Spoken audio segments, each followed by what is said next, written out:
Yeah, surprising that they're not starting Anthony Lynn or Oresti or Bentleigh. Yeah. Like, you think one of those starts. Good point.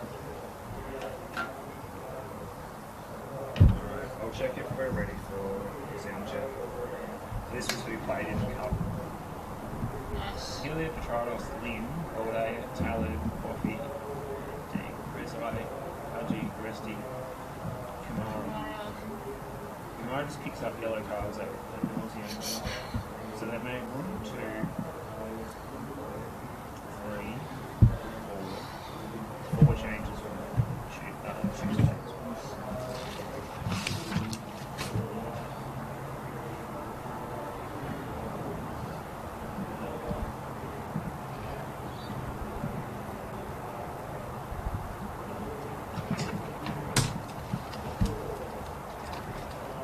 Saturday afternoon game.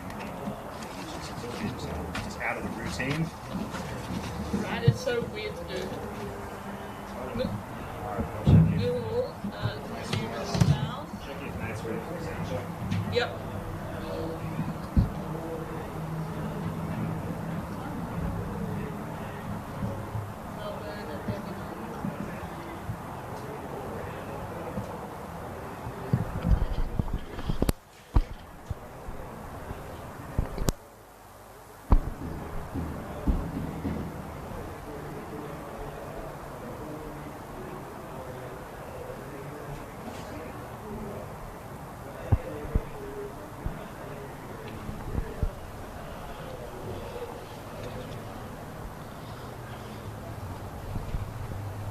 We ready? So, let's go. Right now, sound. Alright, testing mic 1. This is Steve on mic 1. 1, 2, 3, 4, 5, 6, 7, 8.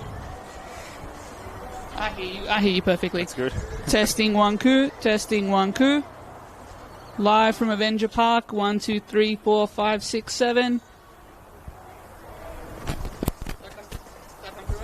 It did. I was going to change this.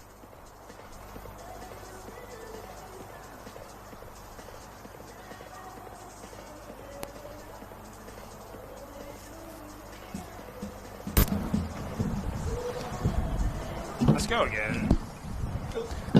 All right, let's just test that again. 1, 2, 3, 4, 5, 6, 7, 8. Hello and welcome to Avenger Park at Saturday afternoon football. The leaves have been raked off the pitch and we're ready to go, Katie. Afternoon, Steve. Afternoon, everyone. Welcome to the Calabria Club, Avenger Park. Cloudy Melbourne skies above, but it should be a fantastic contest. Cool. Nice one.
Help us level the playing field. Sign the parliamentary petition today to fuel the growth and fund the game.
Sounds okay?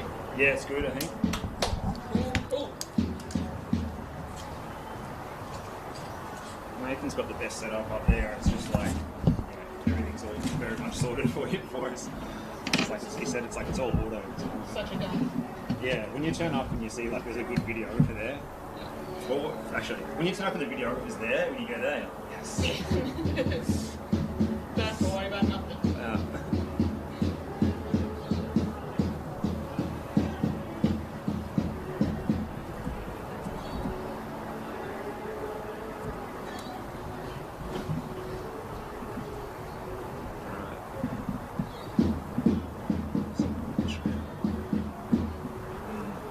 Stream, good. So no goals out of Hume in the first half. Nothing yet. That's a whole layer added to that game with the sacking last night, and then. Why did they sack him? What the fuck happened there? I don't know. What the hell, sir? I would have thought maybe Shunisha had another gig elsewhere. Yeah, and like maybe left on his own terms. Yeah. It sounds like he actually got let go, like just let go. That's the dumbest thing.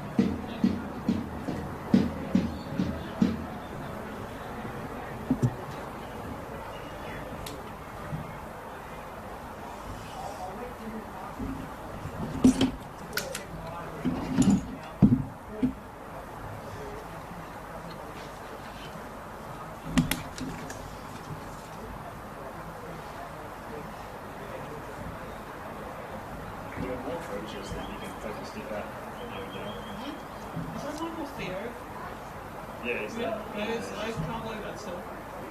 He was kicking some balls at Gibson when he was walking past behind. Yeah. So he was a good player. It was a gun keeper. Yeah.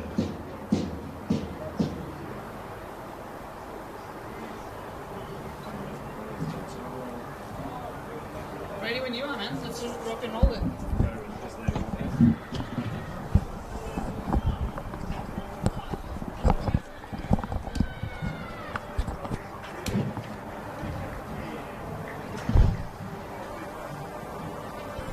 Well, hello and welcome to Avenger Park. Saturday afternoon football coming away in the Senol NPL Victoria this afternoon.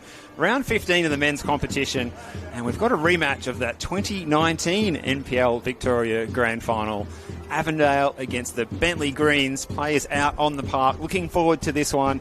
Avondale trying to strengthen their and consolidate their position in the top six. Bentleigh, they're out of the cup, so George Katsakis and the Greens can now focus solely on league football and, from their point of view, hopefully survival and ensuring top-flight football again down in Kingston Heath in 2027. But thanks for your company, wherever you're tuning in, whether it be in Melbourne, regional Victoria, interstate or abroad. My name is Steve Curtin, looking forward to bringing you all the action, and it's my pleasure this afternoon to be joined in the gantry by Katie Lambeski. Good afternoon, Katie. Afternoon, Steve. Afternoon, everyone. It has been way too long, but I am working with you, Steve, since the last time we were up on a gantry together, but I am looking forward to this. This is an interesting, fascinating contest, I think, ahead of us. Avondale finals implications are on the line. With Bentleigh, potential relegation implications are on the line. They're seeking to avoid that. Looking forward to how this one plays out. You have to back in the Avengers here on form, returning to form with that 4-0 win over South on Monday night at Lakeside. They needed to rebound, didn't they? And I think they did that in a pretty professional way on the road on a pretty wet Monday night as well too, so I'm backing them in tonight here this afternoon to get it done against what has been a pretty struggling and frankly average Bentleigh Green side. Yeah, well, the common denominator there is that Avondale will be playing against a youthful side again tonight, with the exceptions of a couple such as their former player Scott Hillier, who wears the armband for the Greens. But let's take a look at that lineup for Jonathan Germano. There's two changes to the side that got over the line at Lakeside on Monday night, and we see Emlyn Wellsmore return into the right back position. Christian Trycheski returns from injury in midfield. So Gibson in goal, the back four of Wellsmore, Jacob Muir, Patrick Flotman, Blake Carpenter in midfield, Christian Trycheski, Yitte Towns, And then across the front four, Ayuk Mo and Max Green on the flanks. Through the middle, Bruno Fornaroli and George Ott. There's 3 changes to the Bentleigh Green side that was held 0-0 at home last Friday night, with Dimitri Relos coming in, Yared Rezai, who played in the Cup on Tuesday, and Brando Conte comes into a 5-man defence. Brendan White keeps his place in goal after getting a rest in midweek. In front of him, it's a back 5 of Cording, Brando Conte, Scott Hillier, Michael Boffey, Dion Nicolaides in midfield, Mario Baldea, Ismail Hadji, and in front of them, Dimitri Relos on the flanks, Yared Rezai, Maki Petratos is in the 11, their leading scorer. He's been a standout performer in the number 7. He has 9 goals to his name. He almost made it 10 when he stepped up to the spot last week against Georgies, but wasn't able to make the most of it. Let's take a look at the substitutes, benches as well. Murphy Bennett, who drops to the bench after starting on Monday night for Avondale. Adam Zimmerino, Steph Valentini returning to the matchday squad from suspension. The youngster Leon Alizard, who came on to the pitch on Monday night. And Sita Murray also dropping to the bench after a goal and an assist on Monday night. Might consider himself a tad unlucky. For George Katsakis on the bench, plenty of attacking talent as this long ball is played forward towards Brendan White, who may be the only player out on the park with his shirt tucked in. We'll keep an eye on that one, Katie. He's keeping the traditional look out there, isn't he, Brendan White? But the subs are Dennis Menelo, Anthony Lynn, Sam Grella, Ahmed Talib is the sub-keeper, Luke Oresti and Kazutu Davies. So plenty of attacking talent for George Katsakis to come off the bench, and he's starting, as we said, something of a conservative approach without Kalalu Kamara, who misses through suspension tonight. This afternoon, should I say. I'm so used to these night games in NPL Victoria, Katie. The 3 centre-backs, and Cording, who's been playing as a winger, he comes into the right-back position, and Dion Nicolaides coming into the left-back. We'll call them maybe wing-backs, perhaps. Yeah, well picked up as well, Steve, in the warm-up, like as you were scouting the Bentleigh staff and the Bentleigh crew there. But ultimately, it is a conservative approach, I think, from George Katsakis. I kind of understand that, just not trying to limit themselves, or just to frustrate Avondale as much as possible. So you get the sense that Avondale just might need to be a bit patient in the way that they move the ball, but I suspect that the Avengers will have a lot of possession here today. Bentleigh just set up to really stay compact and just stay ready for any kind of attack. But Bentleigh, look, again, they had a pretty decent result against Heidelberg, 2-2 draw the other week. So I'm looking forward to see if they can springboard that into maybe giving some late season momentum, I suppose.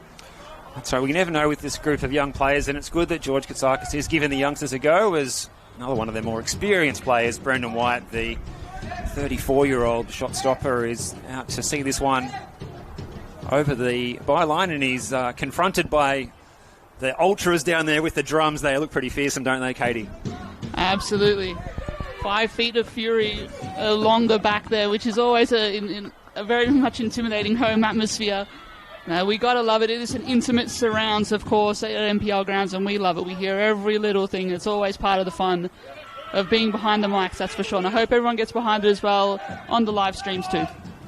Yeah, well, what better place to be if you can't be here in person on it's almost a balmy Saturday afternoon. I've got my jacket off now. It's around 18 degrees. There's a little bit of rain coming, and we're speaking to the match officials before, Yanni Miletus, who is our man in the middle, along with the assistant referees, Gabriel Maroulis, Nicoletta Sorteropoulos, and fourth official, Laz Pantelides. Well, they're certainly hoping that the rain stays away, because I don't think you're allowed to carry, when you're doing the line, carry an umbrella in one hand and a flag in the other. I think that might be frowned upon by the referee chiefs over at Football Victoria if they were to do that.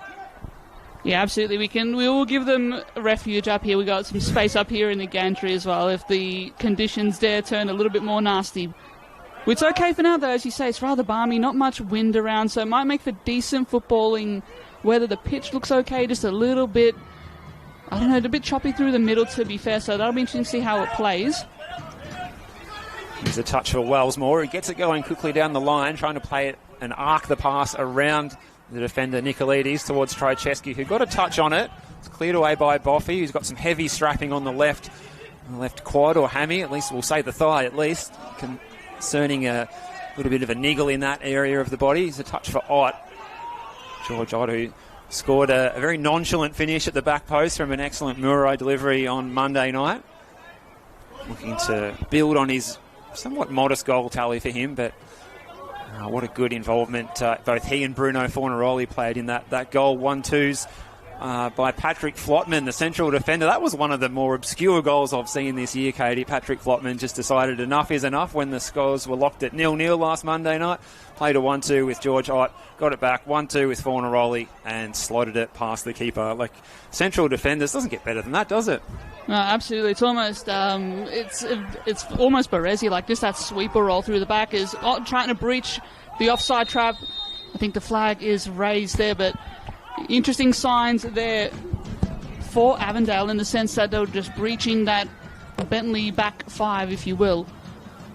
So some interesting early insights going on here. Patrick Flotman again might be called upon to be the one who brings the ball out through the middle, just carry and just further pushes Bentleigh back, which might be interesting. He'll have more of an attacking and kind of freewheeling role, particularly if this kind of approach from Bentleigh holds up throughout the game. So getting it done at both ends of the pitch as Flotman did that other night is just a fantastic sign and a great lock to have, I think, for Johnny Germano. Yeah, it's been a great signing. He's one of a host of players that came in the summer window for Jonathan Germano, but he's the one that really, probably alongside Gibson as well, he's the one, at least outfield player, who's just come straight into the starting 11 from the get-go and made a difference. And some of the others have taken a little bit more time to be bedded down, like Ayuk Mo, who's now become a starter in the last couple of fixtures, and there he is out there in front of us on the right wing. Max Green coming down from Canberra, Croatia, holding his spot on the left wing as well. There's a touch for George Ott. Did he get a little shove in the back? Play on was the call. The pressure was coming from Brando Conte, the 19-year-old. So George Katsakis, as we said, giving opportunities to the young players, Brando Conte and Dimitri Relos, both coming in as 19-year-olds. It's a real maul out there.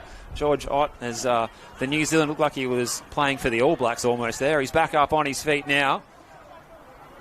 Good defending again from Flotman as the attack was being launched by Dimitri Relos, who's out there in the number 47, another one of the 19-year-olds in this squad for Bentleigh. He came off the bench last Friday night against Georgie's in the 0-0 result out there at home at Kingston Heath. So Kerdang to deliver this one.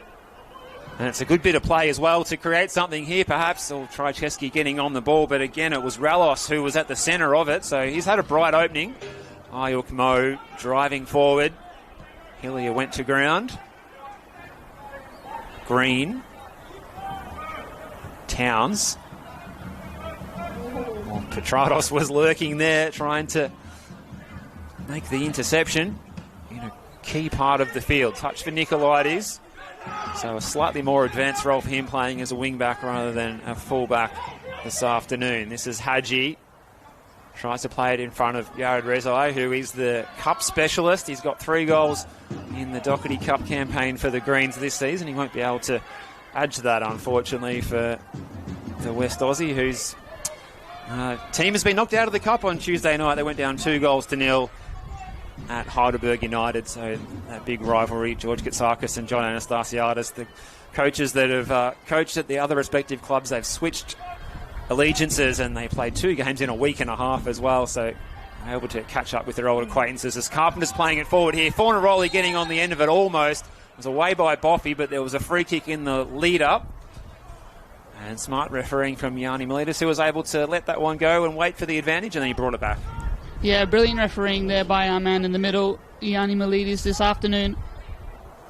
Interesting to note how Avondale were just again exploiting Bentleigh on the transition. We kind of expect them to have a lot at the bulk of the ball there, but now they just look just as threatening, if you will, just on the counter-attack and on the transition. They're not really perturbed by the fact that Bentleigh might be compact and Bentleigh might look to hit them on the break as well. So Trycheski to stand over this one potentially. The angle might suit him here, but it's a very good position to have a set piece. Well, they don't have Sita Murray in there. His delivery was on point, as we were saying just before on Monday night, but Christian Trycheski is a good deliverer from these sorts of positions. He just dinks it in. George Ott was there. It falls for Bruno Fornaroli. Clearance was by Mario Balde, who's collected in the process, and Ayuk Mo becomes the first player to go into the book this afternoon. So inside 10 minutes, we're still locked at 0-0. The goalkeeper with a genuine save to make so far, but there's been a little bit of heat on Brendan White's goal at the city end here, the right of your screen at home. Hope you're enjoying this one. Plenty of great football coming your way across the NPL Victoria this weekend. Heidelberg United getting the 4-2 win against Dandenong Thunder. Might sound comfortable winning by that 2-goal margin, but 10 minutes to go, they were locked at 2-2 in that one, and would have been a few nervy moments for the home fans at Olympic Village before they eventually got over the line against the Thunder, who have become relegation candidates at this point in time after Adam Piddick has parted ways with the club. Wellsmore is a welcome returnee after not being in the squad on Monday night. Not sure if he was missing with a niggle or maybe a bit of illness. Well, we saw Matt Reid as well going through his paces pre-game, trying to get his fitness back up to match standard, I suppose, with the trainers. So it's good to see him back running, and he's been out for a couple of weeks. Hopefully he'll be back soon. Has had the worst injury run, I think, in the NPL Victoria, at least at the very latest. Oh, ball over the top here now. Good ball by Muir. Green's going to get there, and he might be able to just about keep it in. In the end, it's away by Deng. Puts it out in front of Hadji, but Trojewski got there first. Pressures from Petratos here, who is the player who's leading the line, is typically being used as a winger this season, but Anthony Lynn is not out there leading the line. Ayuk Mo has been busy so far, and that's probably one he'd like to have again. Had the right idea there, didn't he? But I don't think he had George Ott on the right wavelength or the right angle that he wanted him there. But I like the intent, direct football, but also don't play the pass that isn't quite there yet. It's almost like banging your head up against a brick wall. And I think Bentleigh will like that in terms of soaking up that kind of pressure, if that's the kind of quality that they're going to get against. But I like the idea there from Mo. Just the execution just needs to be a little bit more on point. And no doubt, Katie, that George Katsakis has said that to his exact message to his players tonight. Let's go out there and be compact and hard to play against. See what we can do, and you can see they've got a wall of green shirts. They're all working together. They're not sitting too deep. They're trying to push up and play that offside trap as well, it looks like. Which could be playing with fire. Well, that remains to be seen. And that's the thing, just invites the pressure on, as they might be doing here, as Avondale move forward. Mo on the ball again. Yeah, a chance of Mo. He's got two greens to beat. Inside is Yitte Towns. Carpenter, a little 1-2. Green was out wide. He decided to go inboard to Fornaroli, who just about went down in the box under the pressure from Scott Hillier, the former Avondale defender. One of the few players still going around in the league that played in that 2019 NPL men's grand final at Amy Park between these two sides. Jonathan Germano was one of the players on the pitch that day. He's now in the technical area. And he's about to turn 38, I think, on early next week as well, is Jonathan Germano. NPL Victoria Heritage as Bentleigh look to get forward here, and they've got a good move in the offing. Deng on the ball. Look to free him up, I think, as well, but going forward there was Rallos, but he's well stopped in his tracks there. Blake Carpenter on the far side, on the right side. So Bentleigh still looking to cause problems, as you say, Steve. It's not a case of just them parking the bus. They're looking to be compact and hit where they can. A lot of focus and a lot of concentration, I think, is going to be the name of the game there over these 90 minutes. Good approach here now. Bentleigh getting the opportunity here. It's going to fall for Hadji. Well, that could have been the moment for Bentleigh Greens to hit on the break, and that's the way they've been set out to play this afternoon. And that would really put the cat amongst the pigeons had that shot from Ismail Hadji found the back of the net. I'm saying Jonathan Germano turning 38 tomorrow, be hoping for an early birthday present of the 3 points this afternoon, but that might have made things a little bit harder for his side that carries also with them probably the burden of expectation that they should be able to win this game and win well. But at the moment, the Bentleigh Greens giving as good as they're getting at the moment out there, creating the odd chance, such as that one for Ismail Hadji, who's lining up in the centre of the park this afternoon. This is a good switch of play out to Wellsmore.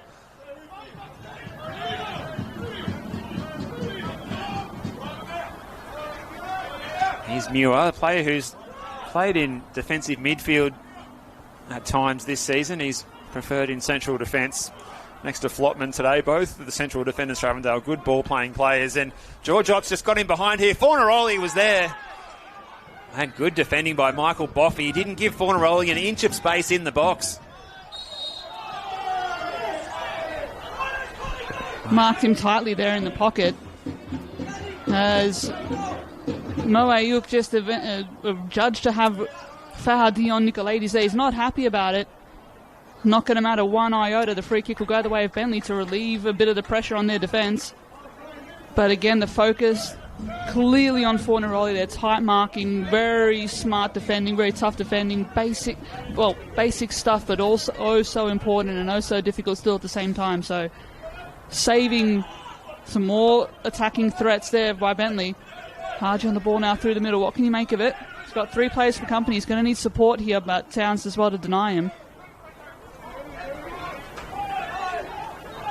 Haven't seen enough of Trajewski on the ball, if I'm being honest, but he has the quality to break the game apart, and he might do so here. Yeah, it was well played by Green. Getting in there to do the defensive action there was Brando Conte. Boldea sends it up towards Petrados. Flotman read it best. So everyone behind the ball for the Greens. Just sitting back and saying, break us down if you can. And so far, Avondale really haven't found a way through in the first 15 or 16 minutes here. So locked at 0-0. It was a high scorer in the curtain raise of the under-23s. Avondale getting over the line 5-2. Will we see a goal fest here once we get the first one on the board? Will the dam wall burst here at Adventure Park this afternoon, or will the clouds open up on us first? Could that be something we need to consider as well? Could be some wet weather football coming, as some of these clouds have been looking a bit ominous. Here's Muir. Well, welcome to Melbourne. Don't like the weather, just wait 5 minutes.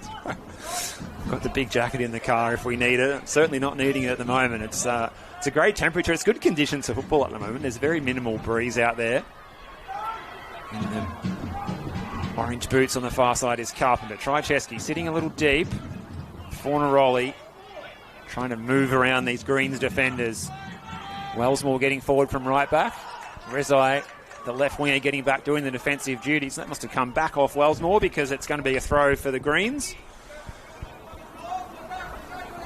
So a decent start by the Greens. No win in 7 league matches since they beat the Thunder on the 27th of March at Kingston Heath. That is a little while ago now since they've been able to belt out the team song in a Senol NPL Victoria league match. Wellsmore won the header. Hadji got a touch. Still he goes, Hadji. Trajewski getting back, and Gibson's hardly had a touch at all this afternoon. He gets his opportunity to distribute it out now to Jacob Muir. So Trajewski dropping deep between the 2 central defenders, so he's acting as that real deep-lying playmaker. George Ott getting to the ball ahead of Michael Boffey. Came off the New Zealander last.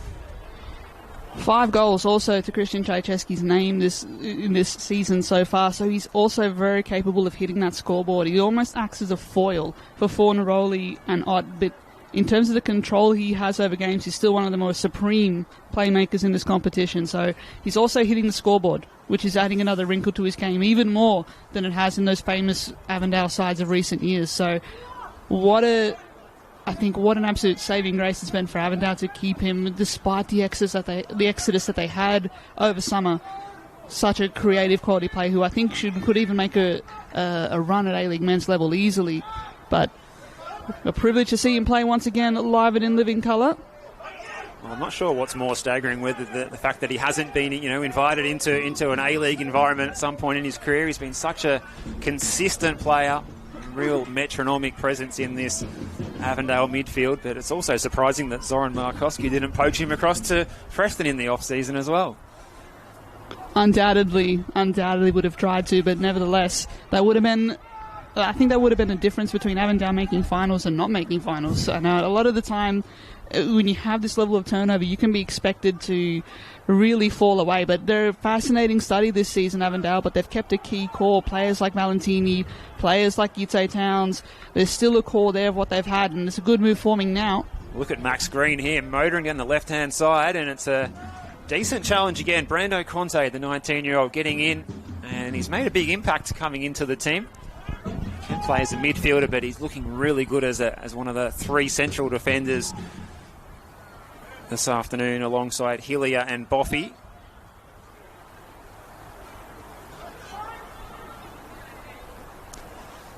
In comes the corner from Trycheski at the near post area.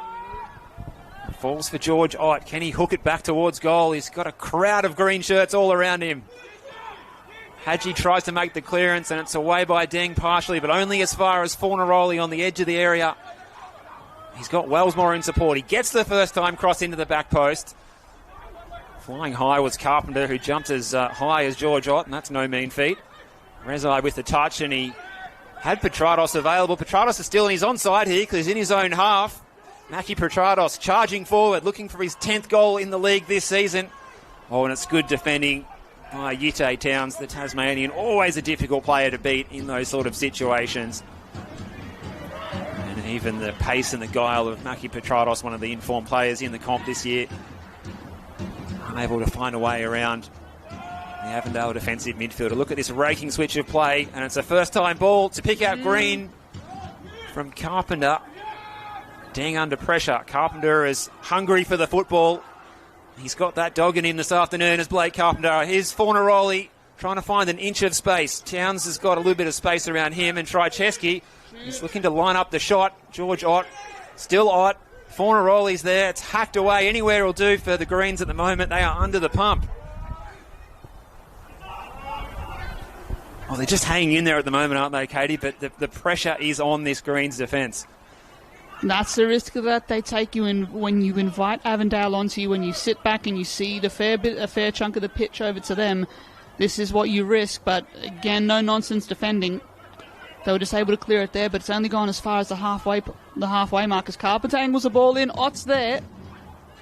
Sweeping across there is Hillier to clear out for a corner. Had more time than I think he had there, that he thought he had there. And the pressure, just the set piece is mounting now, Steve. It is. Repeat corners here for Avondale. The clearance by Hillier.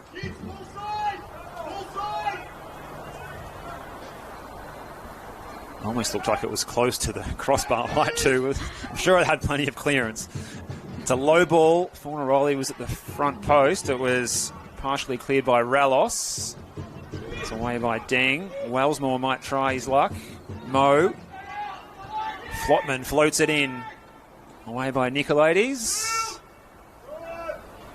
And it's going to be another corner this time from the opposite side. So the in-swinging delivery of Blake Carpenter over to take from the freeway side of the venue. Locked at 0-0 here. 22 minutes gone. Might take a quick around the ground score on Super Saturday here in the NPL Victoria. It's Hume City who have taken a 1-0 lead over South Melbourne just before the hour mark at Nasiol Stadium. We'll keep a close eye on that one. Taken short. Trycheski's in space in front of the digital scoreboard here. He can get the cross into the back post area. Flotman using his height, and Ayuk Mo. Good save by Brendan White. Oh, it's the first big save we've seen this afternoon. Ayuk Mo looking for his first goal in NPL Victoria. He's been on target in the Cup. He wasn't too far away there, so yet another corner here, Katie, for the Greens to defend. But we have got the news of a goal out at Broadmeadows, and it's a goal for South Melbourne, am I right? That's correct, South Melbourne. Just excuse me, a correction there. South Melbourne taking the lead. Of course, in the news this morning, with the removal of Sinisa Kohacic as the set piece comes in for Avondale. Oh, it falls to Fornaroli.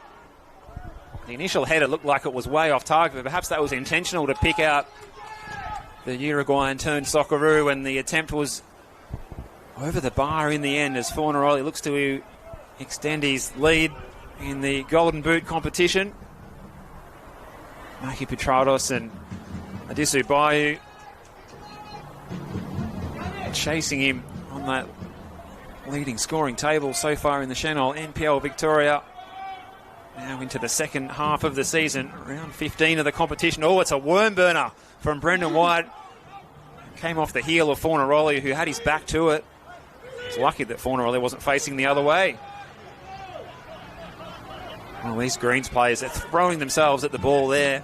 Nicolaides and Boffey doing the defensive duty. Hadji shoulder to shoulder with George Ott.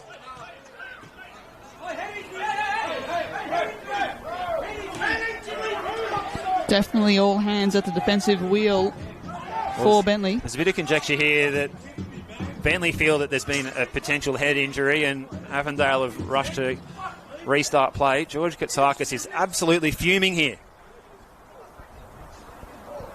So it's Ismail Hadji who's the player who's... He's in the hands of the trainers now, thankfully. George Katsakis absolutely fuming on the touchline here, and I think rightly so. Hadji back on his feet, though, thankfully.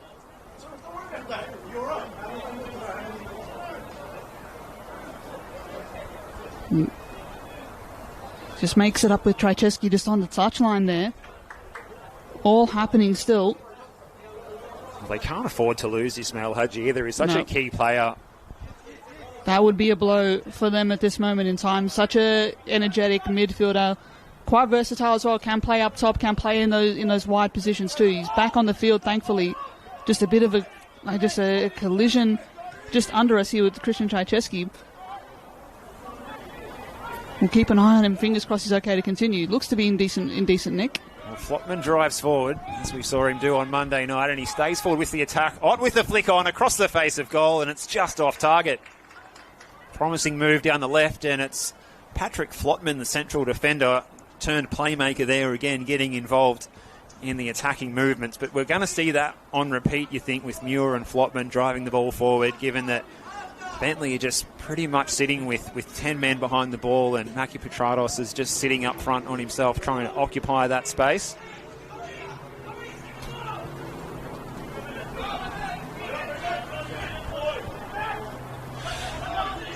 So we'll come back to that score out at Broadmeadows again shortly, and the shockwaves that have gone around the competition and Victorian football in general, probably Australian football too. The Australian Championship winning coach, if you haven't heard, Sinisa Kohadzic has been relieved of his duties at Lakeside Stadium. South Melbourne, somehow, despite that, leading the game out at Broadmeadows, and they're looking for a second from what we can see on our second screen here as well. We've got a real multi-screen going. I hope you've got that going at home as well, but...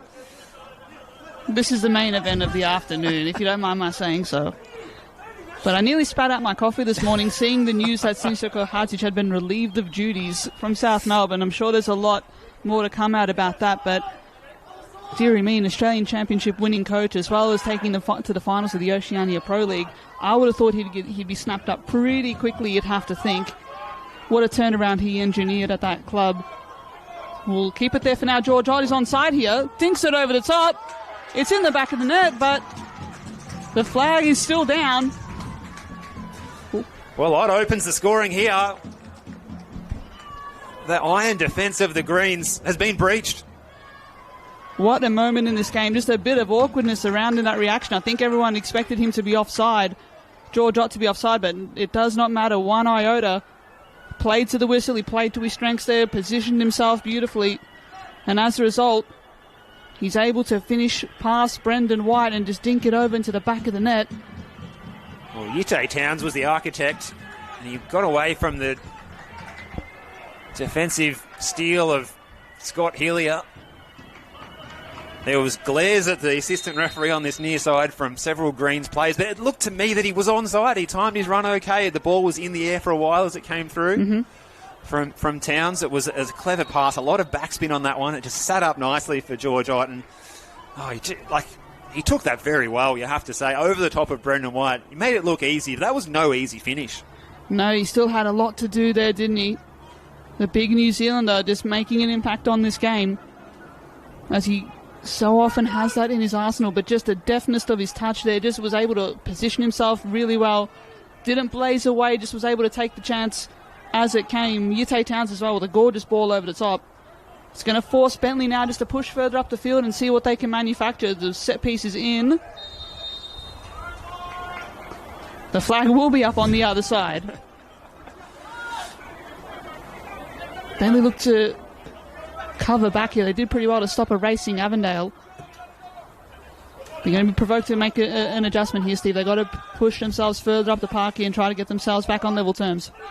Well, this is what they didn't want to happen. If they could just keep that score locked at 0-0 and keep Avondale out maybe for, beyond the half an hour mark and closer to half time, it would have made things different. But now it's going to be difficult with all of these men behind the ball, and things not quite going their way. But it was probably only a matter of time before George Ott, who looked like he was on form today, would turn one into the back of the net. And this is a good movement here by Yared Rezai. Plays it in the direction of Petratos, but it was snuffed out by those royal blue shirts back there. Nicolaides wins it back. Rezai giving chase, but he's not going to get there in time as it runs out of play in front of the Reggio Calabria club. There's no functions on there today, so it made car parking a lot easier. You can see all those empty chairs up there, so certainly appreciate it when there's not a function on there on match days. It's a bit of a nightmare getting into the venue. Maybe there's a big wedding on up there tonight. Looks like Ike Knows switched over to the left flank, but he's not timed his run to perfection this time. Flag for offside by Nicoletta Sotiropoulos.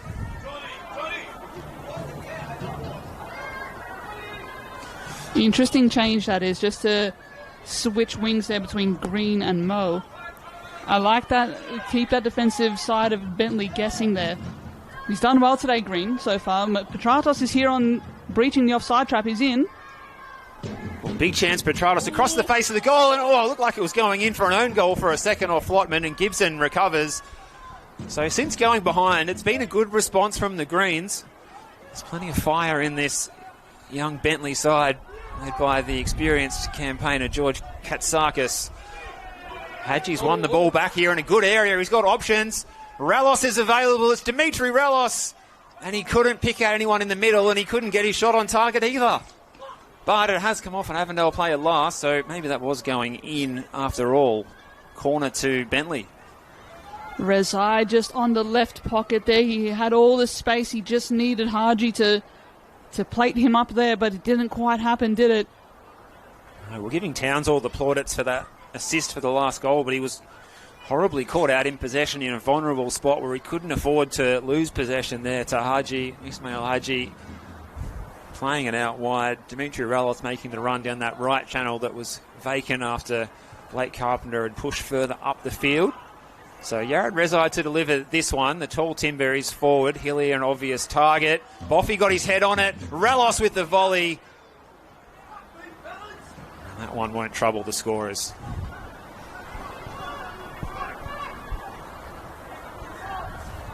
And might bring you a quick update around the grounds as well. Once again, it looks as if Hume have equalised at Nasiol Stadium. I have that right this time. It is 1-1 in Broadmeadows. Hume drawing level here. And again, title race implications, finals implications there as well. Cancelling out Aaron Cox's opener for South Melbourne. Hume are back on level footing. Well, Hume, arguably the form side of the competition. Maybe Oakley would have arguments about that too, have claims for that one position too, but they've been in excellent form, especially at home, these 2 p.m. kickoffs on Saturday afternoons. And I'd be surprised if they don't go on and get another goal before full time in the next 15 minutes or so out there at Broadmeadows. But what we've seen here is a really spirited response from Bentleigh since going behind. They certainly haven't folded like wet cardboard. They've kept the ball rolling and they're putting the pressure on Avondale again here. And it's just hacked away by Muir.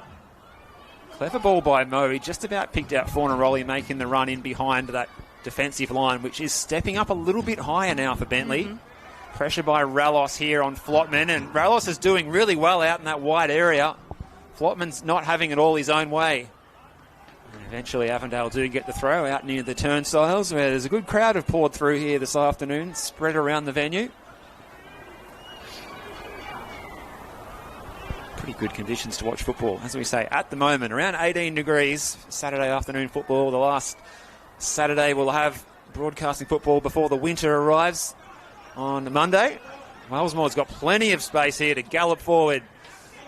Max Green gets the ball in early. And it was straight at Brendan White, who just looked a little bit awkward for a second, but he got his feet sorted out in the end. He did, didn't he, there? But I like the idea, Green as well. Green and Wellsmore linking up down this right side. He almost like it was a shot, but I think he was aiming for the cross there. It just kind of hung in the air, didn't it? But this is good, as you pointed out, Steve. This is a great response here by the visitors. Just really starting to pick up the pace, get further up the pitch, not feeling like they're needing to breach the divide immediately. They're just looking for the opening, and I think in a patient way still. But they're getting further up the field, and that's a big positive for them in these last few moments. And they're looking to, whenever Avondale play it back, they're looking to jump on that. They're looking to try and force the turnover high up. So it makes for an intriguing contest still. Plenty of football to come here. Odd in some space now. Fornaroli getting on the end of that. Will he look to hold off? Will he look to shoot? Does not matter. He gets denied there, but it only goes as far as Strachewski. Here's Wellsmore on the overlap. Nicolaides had gone to ground.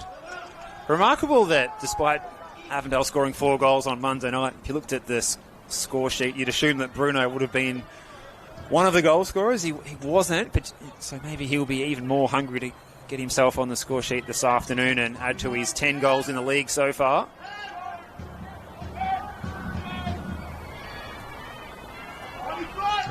Just out of curiosity, checking who's in the technical area for South Melbourne after the departure of Sinisa Kohadzic, who was sacked by the club yesterday, we're told. James Zanelli listed as the coach, Sam Pudakides the assistant coach, who was the assistant previously under Sinisa, as Brandon White claims this one.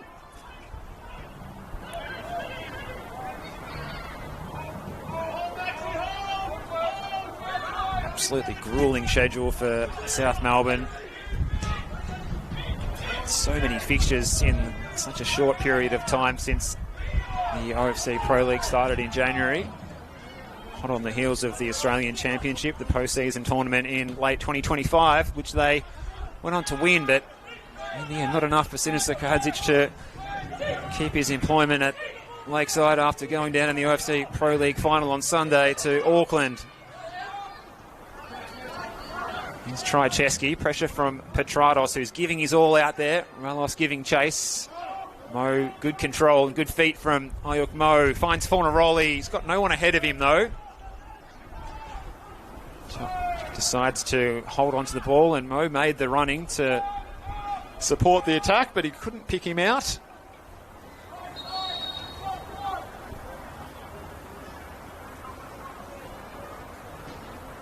So Deng with throw, Flottman closing it down.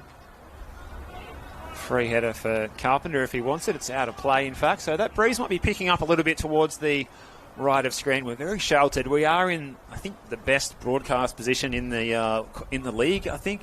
Now, there's obviously no Melbourne Knights venues, which was the primo version to broadcast from in NPL Victoria up as recently as last season. Absolutely. So we're right here on the halfway point, elevated. It's a fantastic setup here at Avondale. They've always had one, to be fair. Just to lift the curtain for you all.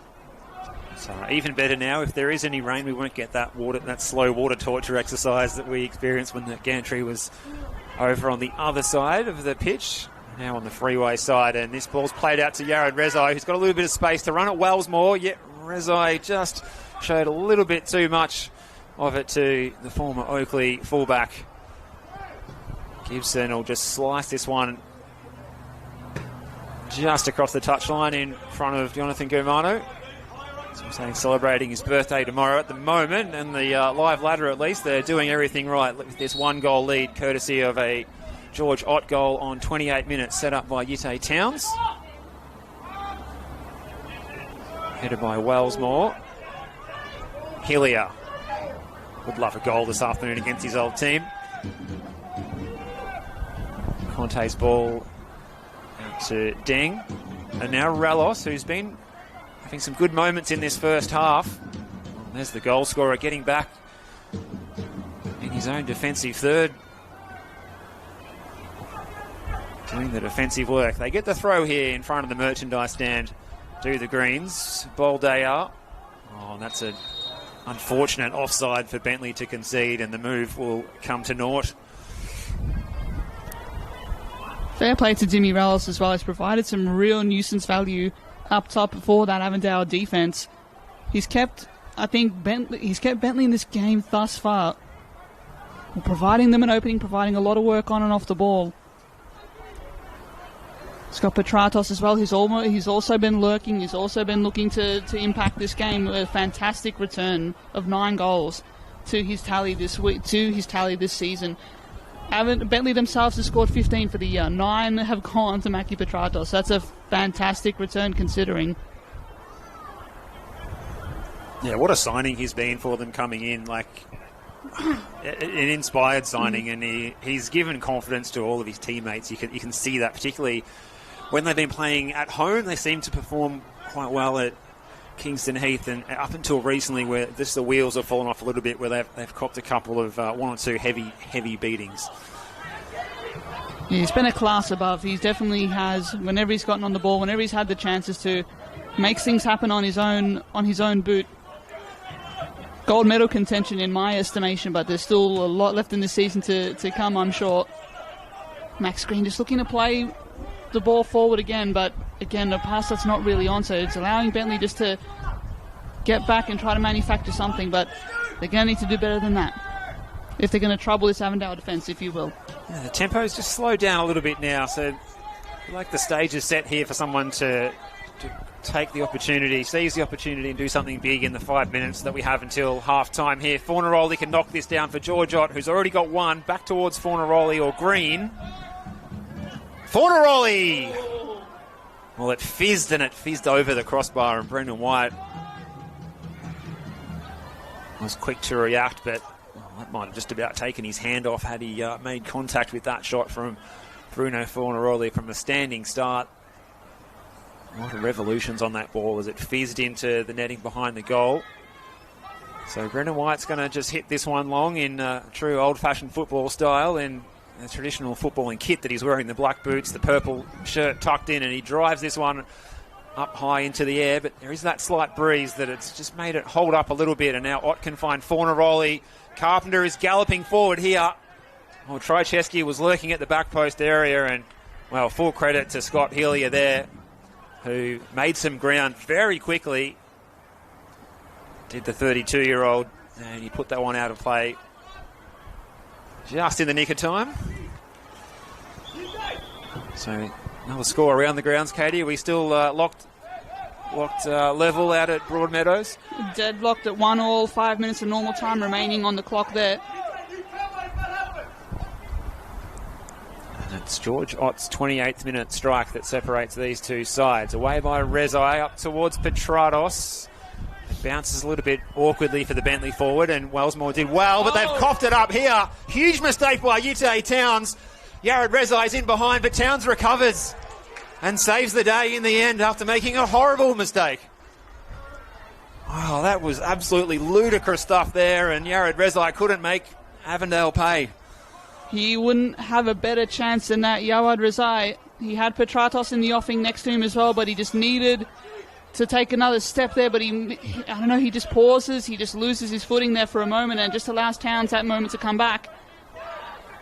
Avondale racing forward up the other end. Carpenter with a 1-2 is Fornaroli. Still going Carpenter, and Mo and well out Brendan White. Offside was the decision in any case against Ayuk Mo. Brendan White there, that is excellent goalkeeping nonetheless. I won't say he's putting on a clinic out there, but he's looking pretty good. Very lively. Very, very lively to say the least. I like the intention of Blake Carpenter there just to break up break through the Bentleigh lines, if you will. Great overlap, great connection there with Fornaroli. Just didn't quite have the end product there. He had Mo looking to get there at the back post, but it's a let-off for Bentleigh. Still some chances being left open here, Steve. Yeah, chances at either end of the ground, and that pass from Wellsmore wasn't his best effort. Out of play in front of the Bentleigh technical area. Nicolaides taking it quickly with Rezai, who fluffed his lines moments ago, leaving the ball behind when he was played through on goal effectively by Ute Towns when he had Petratos in support as well. Big challenge, Wellsmore. Got the best in the business. Nathan behind the camera giving you the best look at these big challenges that these players are putting in up close. It's committed out there from both sides. Every week as the season ticks closer to its conclusion, the 3 points become more and more crucial, and you can see that. And that's certainly the case at either end of the table. Petrados draws a crowd, but he's got time to turn and play forward, but it was a disappointing ball in the end. He had Rallis on the far side, and he couldn't pick him out.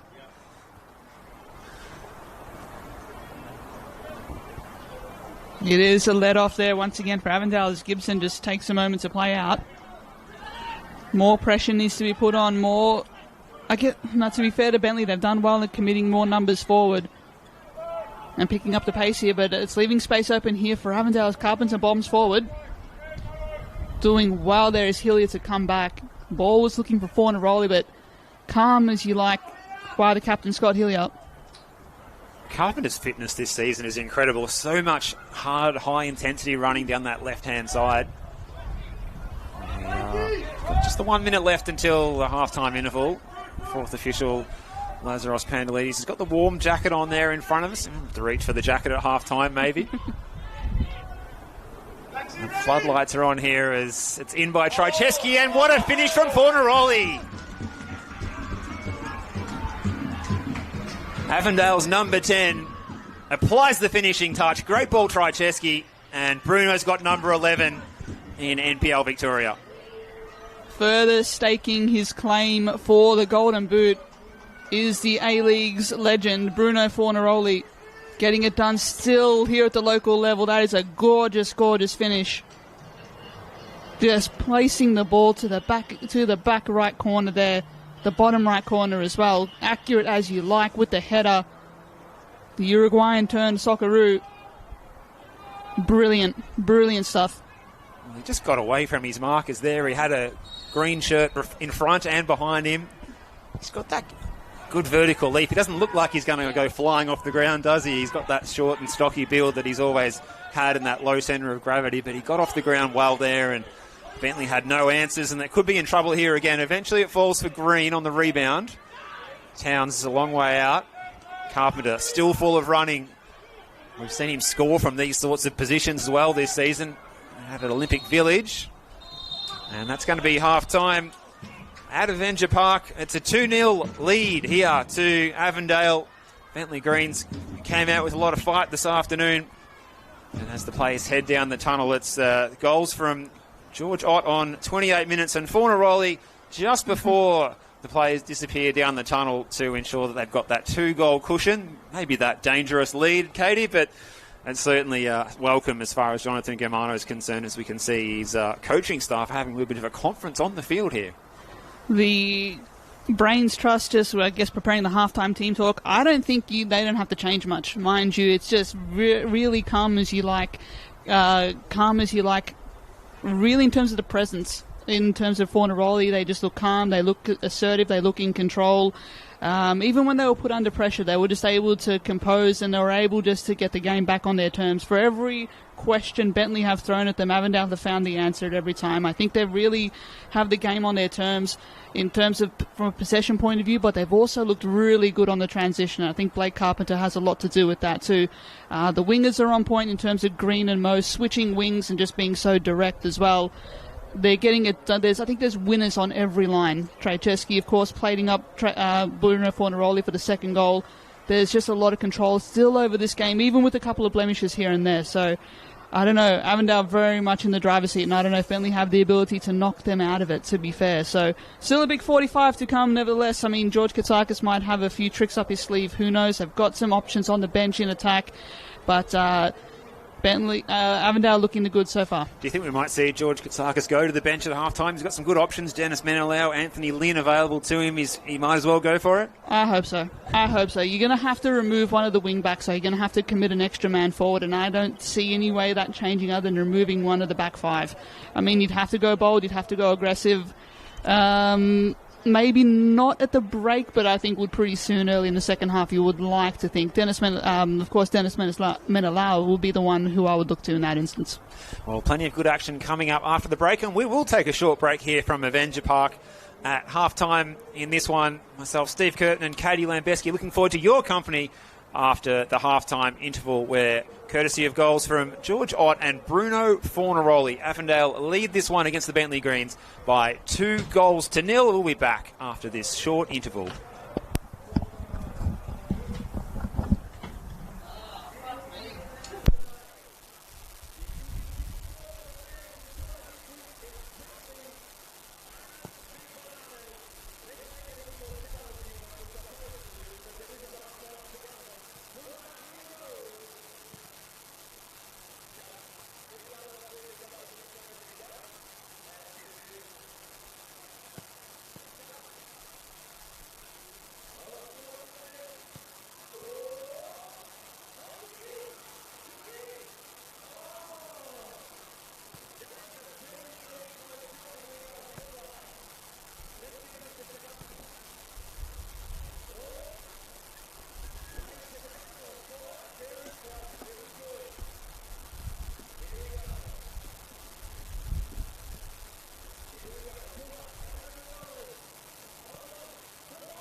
won't sweep in.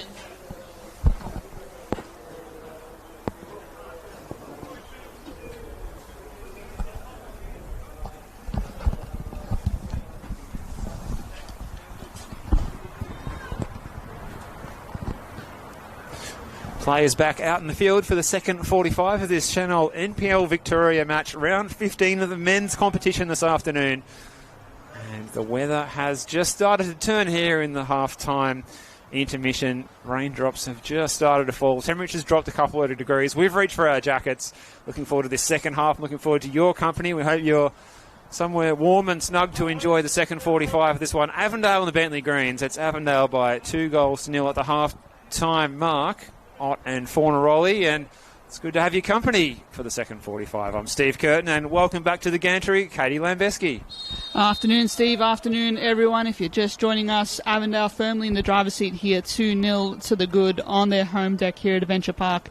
George Katsakis ringing in the changes at halftime, as we speculated about during on and off the air as well, Steve. It is Dennis Menelau who is replacing Brando Conte, so it is a change. Bentleigh into a back four, but we'll keep an eye on how that kind of transpires. But Bentleigh removing a defender for an attacker, great move to make. Yeah, definitely looks like they've gone to the back four. So Cordeng as the right back, Hillier and Boffey are the central defenders, and Dion Nicolaides in his familiar left back position out there in the white boots.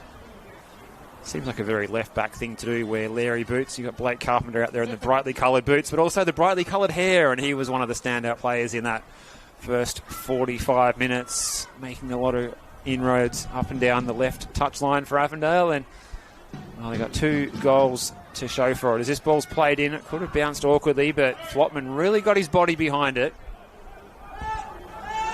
Nicolaides. No change to Avondale, and not really much reason to make any change. They continue with that same 11. Gibson in goal, Wellsmore, Muir, Flotman, Carpenter the defenders, Trycheski and Towns in the centre of the park, and the front four, Moe and Green on the flanks, Fornaroli and Ott through the middle, and it's those two men, the latter mentioned, that have the goals this afternoon. Away by Hillier, only as far as his opposite number 4 in Flotman. Jack Gibson with a touch, and Jack Gibson was the latest Avondale player to be immortalised in a collector card, as we saw revealed on Avondale's Facebook page earlier today. What a series that's been for the Avondale players. Both the guys and the girls teams have got some nice collectibles to show for it, even if they don't get as many votes in the best and fairest end of the season as they might have hoped. Lovely addition for the Avengers. But this is a good move in the offing. Baldea winning the ball for Menelau. Well, it's opening up here for Rallos. Across the face of the goal. Rezai was almost there, and he was almost in to make it 2-1. Good intervention by Gibson, and well worth immortalising him on the collectible card. That was an important touch there. Well, in fact, maybe he didn't get a touch at all. He might have just been a bit of pressure of his presence there that put off Yared Rezai. Yeah, it will be a goal kick, so it just allows Avondale to reassess. Funnily enough, hey, that was a big move, and I think already the addition of Menelau adding a bit of a difference already, adding a focal point for Bentleigh, just playing it strictly to the big man's feet, just direct football, takes the pressure off Petratos as well to be the focal point, so that's where he may thrive as well. Not quite relied upon to lead the line, but he'll provide a lot of the spark, and Menelau to do a lot of the work on and off the ball still. I like that combination. I love the way the ball was fizzed across by Rallos, but they're doing the defending here, and Carpenter's in behind.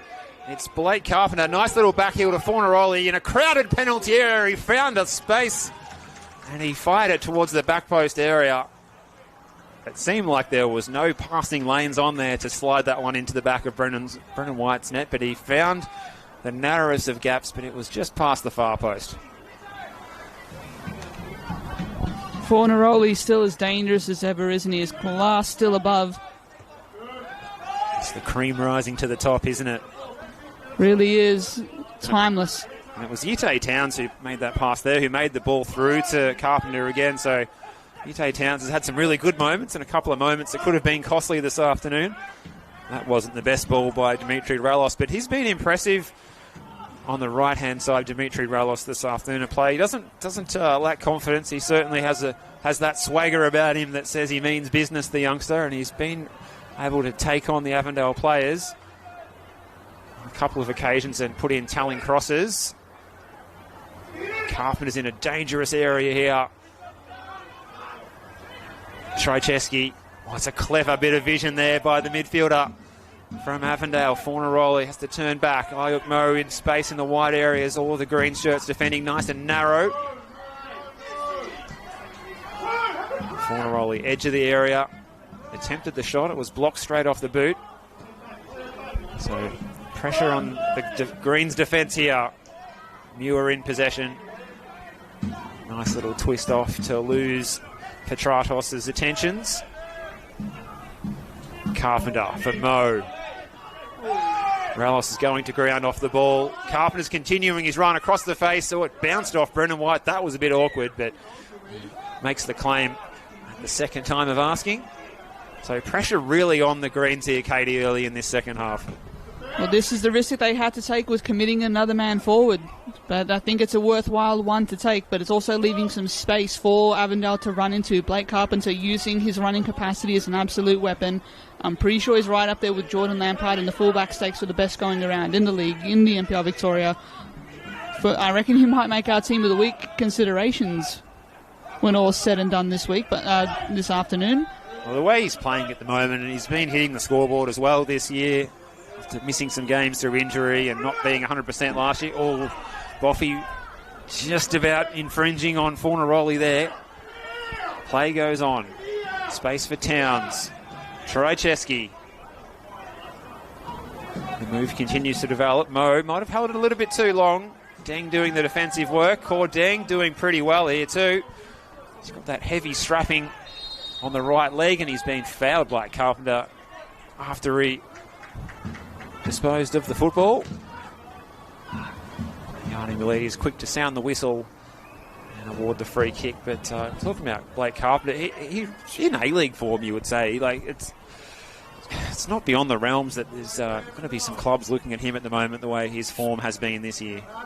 Oh, that's a great call to make, to be honest. I mean, how much more can he do and win at this level to really put himself in the shop window? I mean, he's gone to an even better level this season, if that was possible. So he's been a key, to be fair, to Avondale's resurgence, or Avondale's, not resurgence, but calmness since the rebuild. So he's been one of those key important factors as we deal with a bit of a break in play here. Yeah, it's Jared Rezai who's down. Probably the thing going against Blake Carpenter is his maybe age, 26 years of age. Maybe a lot of players are written off by A-League coaches, but look, some of these, maybe he's the next, can I go Sharon violations? Maybe he's the next Sean Manor or someone like that to come in from second-tier football and be a superstar. That's a breach of the no sharing policy. That's a $5 fine, Steve Curtin. But it's not wrong.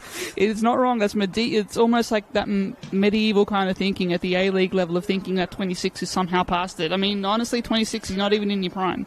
Yeah, I think as a footballer. But why not? Why not? It is the off-season as well. I know a lot of changes up ahead at A-League men's squad level, so you'd have to think. I would like to think or like to see Carpenter as part of those calculations. Whether that happens, I'm not as certain. So we're just about ready to get back underway here. Jared Rezai was the player who was down getting some treatment, but he's been passed okay to continue, and he gets a touch here. It wasn't the best touch he's ever made on the football, but he eventually finds Haji having to go a long way back. Nicolaides is making the option down the touch line. Petratos, was he caught from behind there by Muir? That's the decision. Rezai wanted to take it quickly. That was intelligent because Nicolaides stayed forward, but Yanni Milidis is going to force this one to be taken after a slight delay, a slight pause, and we are back underway. Rezai switching it out wide to Deng. Ralos. What a duel between Ralos and Carpenter on this near side. It's going to be worth keeping an eye on your television sets in the second half here. Good touch by George Ott. Oh, he's coughed it up though. Boldea. Haji. Boffy's passes. Charged down by Towns. Puts it out in front of Fornaroli. He's got Hillier to beat. George Ott making the running in behind.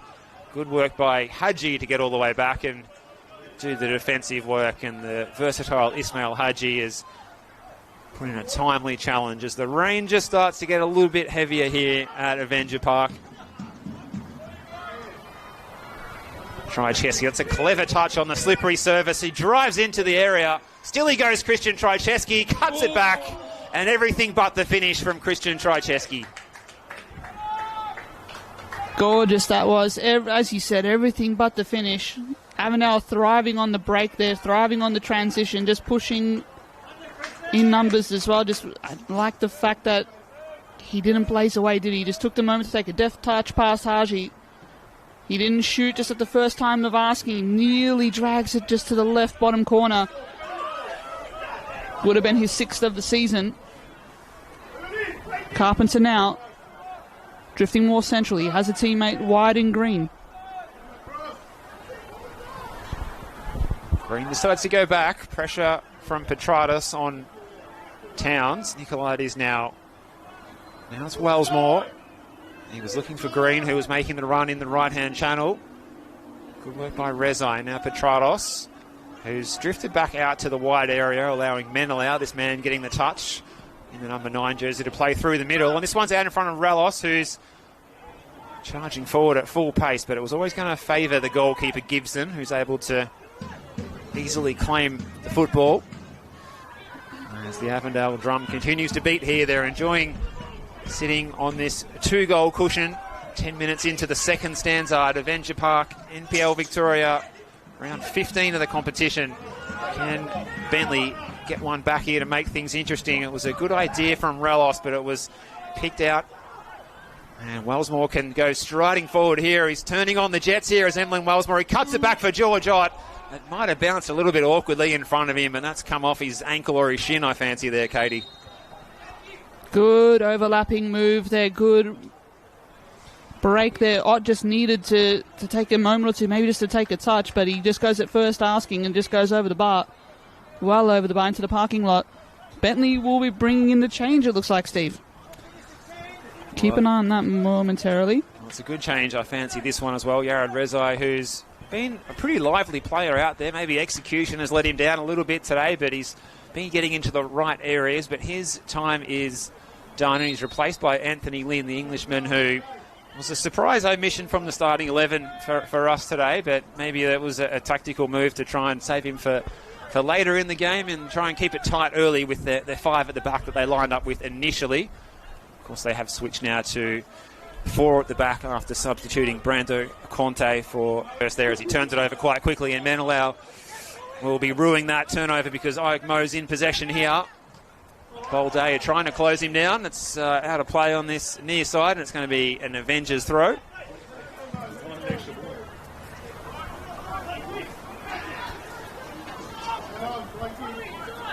As you mentioned, we were a bit surprised seeing the team sheet, seeing the starting lineups and seeing Anthony Lynn's name not on it. Doing well to clear there of the greens as Avondale look to push forward. Not going to die wondering here is George Katsakis. He's been proactive with his changes. 2 key ones before the hour mark. Luke Oresti already maybe someone we can look to add to these ranks as well, but we'll see. Carpenter now.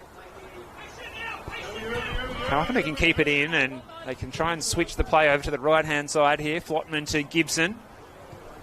The floodlights in full effect here this afternoon now. It is only 4:15 local time. We are getting closer to the winter solstice, but it's these storm clouds that have arrived here over Parkville this afternoon. As Towns plays this one, it's an intelligent ball as well. He can just about pick out Mo, who's flagged offside, not for the first time this afternoon. Playing high on the shoulder of the Bentleigh defence. Been quite good today, has Mo, and that's well read by Towns just to cut out that pass. He just plugs the gap so well, doesn't he? Relos was lurking behind him. He was alert to the danger again. Tay Towns has been a player who's been at the centre of many key events in this game today. Hillier directing traffic ahead of him. He finds Menel out. Well, that's a silky first touch, and Relos can be released here. Again, it's Yitte Towns getting over to close him down, and Carpenter says, "You shall not pass." Going full Lord of the Rings there. Has to get it done at both ends of the pitch, hasn't he, Blake Carpenter? Tireless so far. Well, which of these teams is marching towards Mordor, Katie? That is the question. Here we are, looking for Haji. Shows too much of it to George Ott, and Wellsmore is showing that Bentleigh defence a clean pair of heels. For the second time this second 45. Green plays it in. Trycheski is lining up in the middle. It's going to fall for Ayuk Mo across the face of the goal. Fornaroli couldn't miss from there, and he makes it 3 for Avondale, and they race out of sight here. The Greens are in big trouble. That Avondale are absolutely flying at Avenger Park once again. And that should be it as far as the contest goes. Oh, the Greens were cut apart there, Katie. At 6s and 7s, they've, to their credit, they have gone for it in this second half, throwing on some attacking players to try and chase the game. And that's the price you pay sometimes. Cordeng was caught in the middle of about 3 or 4 blue shirts there, trying to mop up the trouble, but it was like he was trying to plug a hole on the sinking Titanic. Really was, wasn't it? But we talked about the risks of them getting further up the pitch and committing numbers forward. It was a risk that they had to take, but you can't give Avondale a sniff like that, a chance like that, and let alone Bruno Fornaroli, just so clinical, so clean for his side. Once again, that's number 12 for Fornaroli this season. Getting in some absolutely ridiculous form at the most crucial part of the season. Is he a lock for the Golden Boot in NPL Victoria at this point in time, Katie? Adisu Bayi might have something to say about that, to be fair. I mean, given how Hume's form is going, I would put him as a real threat to the Fornaroli crown, if you will. So, yeah, he's in the driver's seat, possession is 9/10 of the law, and he's holding that position as the top of the Golden Boot for a reason and at a really key time of the season too. So, yeah, he'd be pretty bold to bet against El Tuna, that's for sure. He's at it again. Looking for a runner here, looking for an option. Needs some support, but he does well to hold up the play beautifully. Trycheski trying to find the offing there. Well, Fornaroli loves these sort of situations. Bit of a heavy pitch, bit of rain out there, a scrappy contest against defenders who are going to try and play body to body. And that's exactly what he wants to see as well. He's already got a brace. Will we see him walk out of here with the match ball this afternoon after getting a hat-trick? Yeah, I think so. He's giving himself those kind of honours, isn't he? He's putting himself right in that window. Bentleigh just need to find a win here. They need to find somehow a small win here, to be specific. I mean, they want to pull back a goal here, but it's Ott on the break. Well, look at George Ott. He's getting in behind Boffey here. It's George Ott looking for his second, and what a good challenge. Michael Boffey getting back to recover and deny the New Zealander his second of the afternoon. Again, that counter-attack coming to the fore there for Avondale.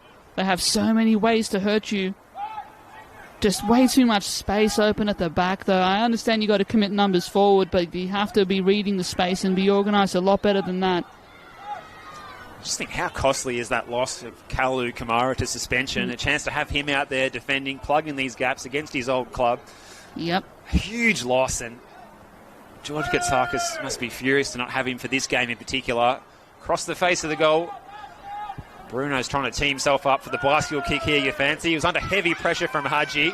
Wellsmore with the snapshot. And that was a little ambitious.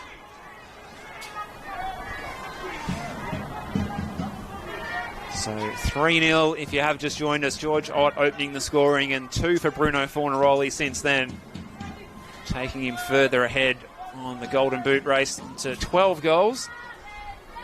Ahead of Maki Petrados, who hasn't been able to fire a shot in anger out there this afternoon, and Adisu Bayu both on 9 goals. He's Ott. Green is making the running down the right-hand side. Michael Boffey doing well. He's had a lot of work to do out there this afternoon, Michael Boffey, without his usual central defensive partner in Kalu Kamara, as we just mentioned, but deputising in there Hillier, who's played as a right back and a left back in the Cup on Tuesday night as well, is showing his versatility. He can play anywhere across the back four, and he's done all he could this afternoon as Scott Hillier, the former Avenger, against his old team.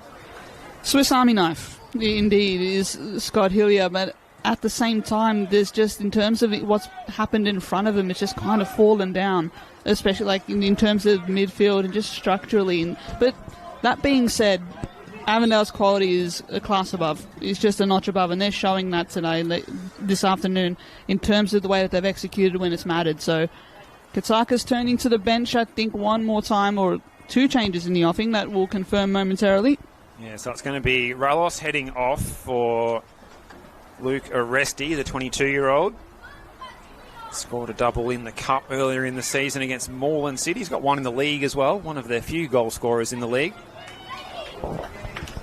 Blake Carpenter's afternoon is done, so there's an opportunity here for Leon Alizar. Sata Murai on in midfield for Trycheski, and Max Green is coming off to be replaced by Adam Zimmerino, the former Brisbane Raw man who appeared early in the season back in round one against South Melbourne, got some good minutes there, and he sort of disappeared from the matchday squad for a while. Well, he's back in action, Zimmerino, and here he is in possession here. Maybe the first touch had a little bit too much oomph on it, and it goes across the byline. So wholesale changes here, a triple change for Avondale and a double change for the Avengers as well. So plenty happening here, personnel-wise. It's a heavy schedule as well, these teams. Avondale in action at Loosa Reserve on Tuesday night against North Sunshine Eagles. They want to manage the minutes, and Bentleigh, whoa, it's been a big shirt front. Anthony Lynn's taken out Yanni Miletis in the centre of the park. Murai with his first touch. Murai still there. Mao across the face of goal. Zimmerino, tight angle, cuts it back. Hadji picks it off. Alizart got his foot through that one. It went to Wellsmore. Not sure if that was intended. Fornaroli, who's on a hat-trick. Blocked by Hillier. Oh, appeals for a handball. Not once, but twice by Avondale. Bentleigh running away with it like they've stolen something here. Out wide is Petrados. He likes attacking from these sorts of areas. He can cut inside. Oh, he was looking for Oresti. Played it behind him, though. Menelau.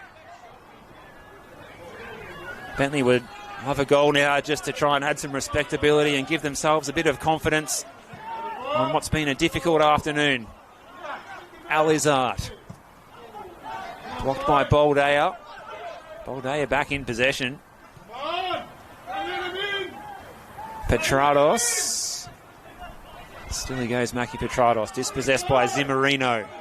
Plenty of space here for George Ott. The Greens have got their four central defenders back. That other player that came on was Samuel Grella, who's come on at left back for Nicolaides. Look at Mo here. He's going on a tear, but a great challenge by Ismail Hadji. George Ott put his foot through that one, and that one nearly landed on Brunswick Road. That it did. That it did. He's just taking the shot at first instance there, the big New Zealander. And why not? Again, you're well up. You're 3-0 up with just over 20 minutes normal time remaining. Yeah, again, if you're going to take the shot on, it's going to be now more than ever. Been outclassed. They look like they've been outclassed this afternoon, Bentleigh. They don't look like they have the answers now. Avondale are just so clinical in the way that they have executed this afternoon. It's been a little bit of Harlem Globetrotters at times about Avondale this afternoon, the way that they've attacked in numbers, pinging passes around. They love making the 1-2s around the edge of the area, as we saw with Patrick Flotman getting forward and that double 1-2 and a goal against South on Monday. And there's been plenty more of that with players such as Christian Trycheski coming back into the lineup as well, being a real technician around the edge of the area. Bruno Fornaroli loves that bounce pass. So there's been some good football here to enjoy for those who've turned out this afternoon. Alizart's header to Zimmerino. The two subs combine and make that 3 with Sita Murai in those pristine and clean white boots on the edge of the area. He picks out Fornaroli, who pulled out of the penalty area to make some space for himself. Plenty of green shirts behind the ball. Here's Towns. Pressure coming his way from Lynn. Forward by Baldea, looking for Petrados. Easily picked off here by Jacob Muir, and he's going on a bit of an adventure here. This is Muir. He still drives into the area. Oh, well played Brendan White, who was out to claim, and a bit of friendly fire there. He's just about cleaned up by Ismail Haji. Well, they're not happy with the attention of Ayuk Mo. Brendan White is over to fly the flag. This all seems a little bit unnecessary, Katie. Yeah, a little bit of afters here. It's not a great look, to be fair. The referee has to step in here, and it might be starting to breaking up now. Ismail Haji's been in the wars this afternoon, hasn't he? Had a bit of a knock early on, an early concern, didn't he? Yeah, not the first time he's been on the floor. You can see those young Avondale fans on the stream right behind the action enjoying it. Megaphones out, mobile dance party going on while it's all serious business on the other side of the fence with the players having a bit of a scuffle. But I think they felt that Mo left a boot in there a little bit on Brendan White when he didn't need to.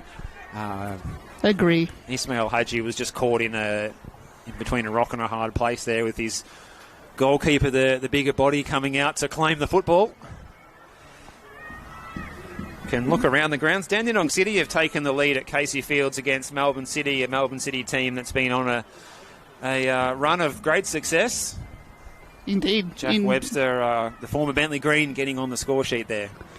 I mean, if you look back, I mean, Melbourne City handed Bentleigh a 7-0 loss. So this is something that will raise a few eyebrows across the league. They're looking good value to get it done as well. Dandy City had a bit of a struggle this season, we know that. So we'll keep an eye on that throughout as the full time nearly ticks closer. We're inside 20 minutes to go here. Hopefully Ismail Haji is okay to go. Kazutu Davies is the only remaining player on the bench that we're aware of as an outfield option for George Katsakis, if he's still got a sub window left, which I believe he has. Confirmed he does. But hopefully Haji's okay to go. It does look a bit ginger though, doesn't he, as he makes his way around the pitch there with the physio Peter Strath. He's feeling his neck. He's might be good for him to call it, to be fair. I think we've had it confirmed by sources close to the matter that Bentleigh will have another sub window open for them. So we get back underway. Not much distance on the clearance. It's offside against Mo.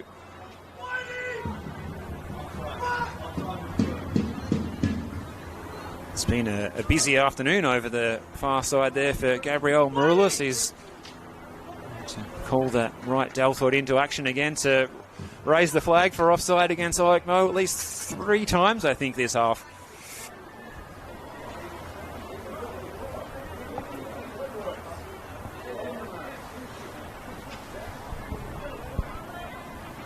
So plenty more good football coming up. Of course, we've got that match in progress. Mm-hmm. Melbourne City and Dandenong City, a battle of 2 clubs from the southeast, but it's the big Maltese derby and all the fanfare that goes with it as well. The MMG Concert Band of Victoria performing on the pitch beforehand at Fraser Rise, and can the Bentleigh Greens maybe exact some revenge for getting beaten on their, should I say the Green Gully side exact some revenge for getting beaten on their... There's too many clubs with green in their name, Katie, for me at this time of day. The Green Gully side, they copped that shocking loss back in, was it round 2 of the season when they last met against Georgie's, and their return to the top flight of Victorian football. Long-awaited return. What a turnout that was at Gully Reserve as well. I hope to see similar scenes across Fraser Rise as well later tonight. What an event that will be. Gully looking to avoid relegation. It starts now for them. Still winless, still looking for an opening win in this season. I don't know if they'll find it, though. It's a big, big task against a pretty resolute Georgie side. Staggering to get this far into the season and still not have a win to your name. Another change coming up for Avondale, so the changes are coming thick and fast here. And it's Murphy Bennett, who started on Monday night. Jacob Muir to take his leave, an early shower, if you will, from this game. So Murphy Bennett, he's a right back by trade, but he's going to line up in central defence. He has that versatility to his game. Goes to show you as well just how important squad management is at this time of season, especially if you're going to embark on a cup run. Bentleigh was committed. Breaks for Towns. Wellsmore, who's had a really good second 45. No, turns it over. Petrados is galloping down the left flank on the 2006 Commonwealth Games village side of the venue. He couldn't keep it in play.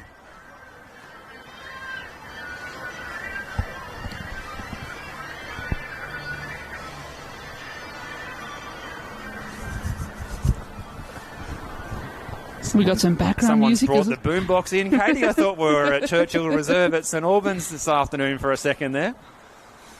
Shout out to Dynamo as well.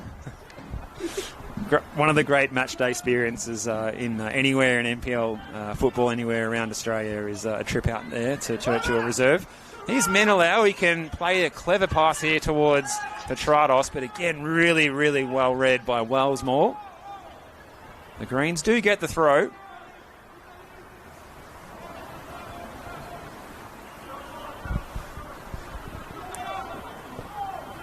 Michael Boffey looks to play it forward. The bounce pass from Menelao was ineffective. So he was trying to find Sam Greller, the 18-year-old substitute. Getting a turn at playing in that left-back position that's usually been held down by Dion Nicolaides under George Katsakis. I think those two follow each other around, Dion Nicolaides and George Katsakis, wherever they go. Here's Alizart.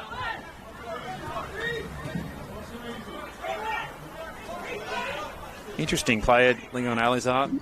Played a little bit of football in the Western Sydney Wanderers Academy. A good left back. A couple of appearances for the Mauritian national team, courtesy of his father's lineage. Debuted in late 2025 against Cameroon in a World Cup qualifier that featured Brian Mbuemo. So there's NPL Victoria players are taking on the big dogs around the world, aren't they? It's a great storyline that we have so often. Not to mention, the things in more recent, Gianni Infantino mentioning South Melbourne in his video message to the Football Australia annual meeting we saw on Thursday night. That was not something I had on my bingo card for 2026. Once again cementing the status of the NPL Victoria as the centre of the universe. It's a shame that the AFC did not acknowledge the NPL Victoria as the centre of the universe by not allowing Heidelberg United to play in the Champions League. This is true. We're back with the action here. Bentleigh has got plenty of green shirts ahead of him. Can he pick out a telling pass? Getting in behind almost was Petrados. Gibson gets it on the second bite of the cherry. Looking to grab a clean sheet this afternoon. He's on track to do so. Just under 15 minutes to hold this Bentleigh Greens attack out. I think they've just had the one shot on target this afternoon as well. Aresti's going to win the free kick here, and he limps away from the scene of the offence, and there's a yellow card for Flotman for his troubles in that infringement as well from referee Miletis. Not a great card to concede almost when your team is 3-0 up deep into the game, but might be a costly one, as the card count can matter at later on in the season especially. We've already seen Valentini suspended for a week. Oh, hit from distance by Boffey. Did that come off a hand? Yanni Miletis was quick to sound the whistle. So just a bit of a pause in play here while they arrange the free kick, and Gibson's going to arrange his defence. In fact, it must have actually hit Miletis because it's a drop ball, which is the rule these days. If the ball hits the match official, and it's not considered part of the field anymore. It's now a drop ball, and the team who had the ball last can have it in an unopposed fashion effectively. Bentleigh has got space for the cross, but he just dwelt on the ball a little too long. He does get it in, though. Using all of his neck muscles there was Menelao, but he couldn't direct it on target, and even if he had, he wouldn't have had the power in the shot to really trouble Jack Gibson there. They can't quite find a way through, can they, Bentleigh? I know Avondale haven't quite put the cue in the rack. They've had to shuffle the deck a little bit just with some changes as they look to manage the squad. But, yeah, you want to see Bentleigh at least pull one back just to take something from this game, take a little bit of momentum late on. And who knows, goal difference can make all the change, can make all the rage here. But turnover. Oh, comical stuff here. That was a handball. Bentleigh get away with it, and they probably should have punished Avondale.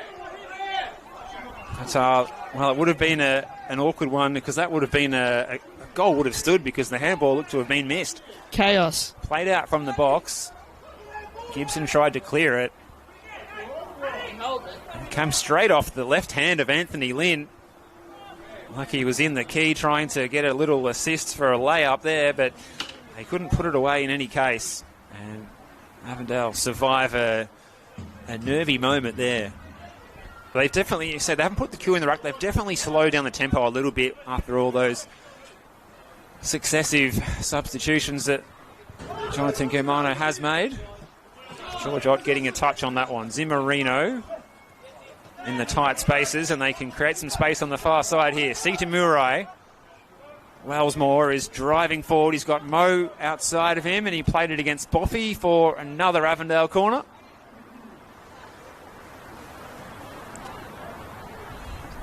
Well, the match officials out there will be happy that the rain appears to have stopped. So it's just a passing shower, but there still could be more rain. Hopefully not when we're on our way out of the venue. So it's Leon Alizart over to take this one, the two-time Mauritian international, to deliver the in-swinger here. A reminder that Bruno Fornaroli is on a hat-trick. This one looks to be taken into the back post area. It's a good delivery. They're lining up. Oh, White's lost it. And it's bouncing around in the 6-yard box. It just needs the finish. Alizart, after taking the corner, is the player to come in and take the shot as well. Not often you see that, but it's off target. Bit of chaos in goal there. Avondale just can't quite turn it home. Avondale couldn't quite poke it home there. It was a genuine goal mouth scramble, wasn't it? George Ott was in prime position there just to turn it home. Ott's probably thinking, can't believe how he hasn't scored a second of the afternoon there. Flotman as well on the follow-up. Space opening up here for Bentleigh now. Arresti to Petrados, who drives into the area. Mackie Petrados went for that top left corner. Gibson didn't take a touch. Well, in fact, he's going over to take the corner. It looked like Yanni Miletus signalled a goal kick there for a moment. So this was our first instinct. Gibson did get a touch to tip that one around the post. Hadji. Space for Arresti. Gets back onto the left and back onto the right, and it's off the post from Arresti. That was a decent effort indeed. Their best of the afternoon, it has to be said. Petrados. That's away by Zimmerino. Fornaroli trying to win a handy free kick there. Miletus is signalling for an earlier free kick in that phase of play, is he? He might be. If so, that's really smart refereeing. Once again, just allowing play to continue and allowing an advantage. Bentleigh, probably their most consistent pressure they've probably applied on the Avondale defence all game, potentially. What a strike that was from Luke Arresti. He walked around Bruno Fornaroli, got it on his right foot, went onto his left, back onto his right, and bang, just didn't quite have the right amount of revolutions on it to kiss the post and go in. Important touch by Hillier. Looks like Mo might be suffering a little bit of cramp just about. He's back up on his feet. I feel tired watching all these players going around this afternoon. They've been working hard out there. Give them that. And tricky conditions in the second half, to be fair, with the rain. The pitch looks a bit heavy, so ultimately there'll be some sore bodies tomorrow, but the way Avondale have adapted to the conditions has been so calm and just so easy, the way that they've adapted to it without blinking an eye. They look to go forward once again. Clever ball from Yute Towns. Pressure from Deng on Zimmerino was good. Alizard having a word with Yanni Miletis. He was copping a bit of hip and shoulder treatment from Luke Oresti in that previous phase of play. Oresti's got a smile on his face now. He's probably still thinking of that glorious strike on goal he had a short time ago that just didn't quite do the job.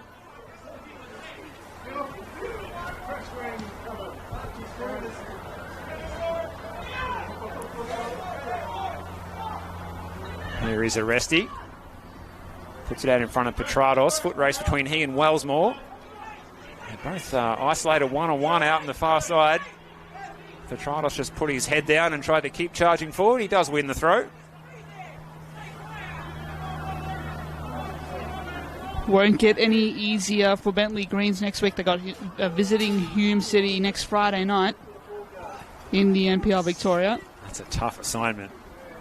Very, very tough assignment. As you say, Steve, I don't see them coming away with anything out of that, unfortunately for them. But they have got a string of home games and no cup football to worry about. So a string of Friday night home games coming up. So if you're a fan of the Bentleigh Greens, make sure you get down to Kingston Heath over the next month and catch those home games against Hume South and against the Magic. That game against the Magic in round 18, that could be a real 6-pointer. They play Gully the following week as well. That one back over at Green Gully Reserve. But so some really important games coming up after the next two. If they can get something against South Melbourne, that would be great as well. Who knows what state South Melbourne will be in after their coaching upheaval that we heard of last night.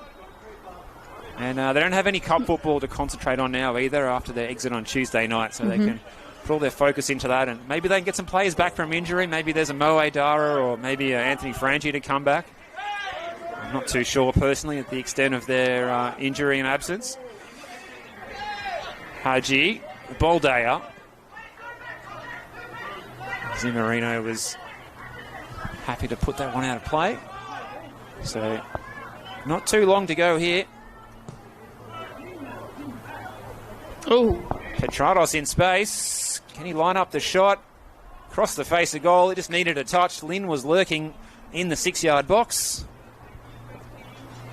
So I wonder if Avondale coaching staff, Katie, are they going to give the players a bit of a dressing down over the way that they've conceded these chances in the last 20 minutes once they've got to the 3-0 lead? Or yeah, to be honest, I would. And this is a high standard that they've obviously set for themselves, and they've done the hard work to get to a 3-0 lead, but this has kind of been cue in the rack kind of areas in the last few moments. They've just invited Bentleigh just to kind of run at them at will. They have Green Gully, a short trip to Green Gully next Friday night as well, so that's also a big one in the context of the title race. Avondale really need to tighten up, and I don't think they have in the last few minutes, but we'll see what they can make of it here. Well, it's cleared away by the substitute Sam Grella. And that's a match that occasionally we have seen Green Gully perform quite well unexpectedly against Avondale in previous encounters. It happened last year at that venue as well. Yep. Andy Vargas as well in the opposing dugout, so that's a storyline in and of itself. I mean, it's against the cellar dwellers, but you can almost say in some context that it's a mouth-watering fixture for those sorts of reasons. Andy Vargas against Avondale. We can sell you on it all day, I think, with all these storylines in mind. Ball in behind Zimmerino. Still looking for his first goal in Avondale colours. Towns, who's been everywhere today. Murray, the substitute. Good turn for Neroli. Getting a foot in well was Hillier. Grella's across to close down the opportunity. Right in front of the players' race. It won't be too long till the players disappear up there as the rain has returned here in Parkville. You can see the umbrellas have popped up again around the venue. So looking around the grounds, it looks like it's still that 1-0 lead for Dandy City against Melbourne City. So it looks like the Melbourne City winning streak could potentially be coming to a close here as Oresti is galloping forward over the halfway line. He's got a spring in his step here as Luke Oresti. He's going to try his luck from an awfully long way out, and maybe that wasn't the best option this time. And you can see Mackie Petrados holding his hands up, saying, "What about me?" at the far post. Quite the clumsy end to this game. With almost like it's me handed along to its inevitable conclusion, unfortunately. You just feel like Avondale are really concentrating on that cup game. yes, they're playing a third-tier team, second-tier team in that one, but who aren't doing that well. But again, midweek football, but this you never know. Exactly. This is cup football. A lot of logic can fly out the window in that sense. Towns has gone down behind the play. Zimmerino's in space to supply the cross, though. Hillier across the closing bound. The cross took a touch. Deng's got time to control this one and walk it out of his own penalty area. Aresti, who's been a live wire off the bench, had his shirt pulled by Alizar.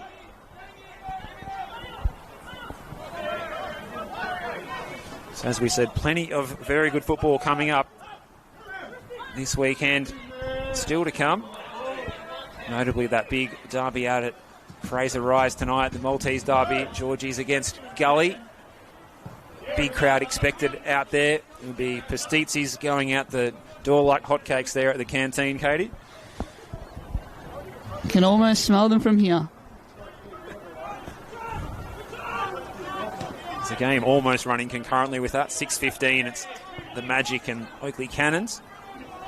It might be a tricky one for the Cannons. I'll be in the box seat for that one, but it could be a tricky one. Altona have the ability to pull the rabbit out of the hat. They've had a good run. They've almost turned a corner a little bit. They've got some decent results, but we'll see what they can do with that one. Here's Lynn. The shot was partially blocked, and it runs harmlessly through to Gibson. So the 90 minutes is up here, and we've got fourth official Lazaros Pantelides confirming 3 added minutes. So there's not too long until these players, I think the Avondale players, we're just looking forward to that hot shower at the end of this. There's not been a lot of high points for Avondale, who looked really good early in this second half.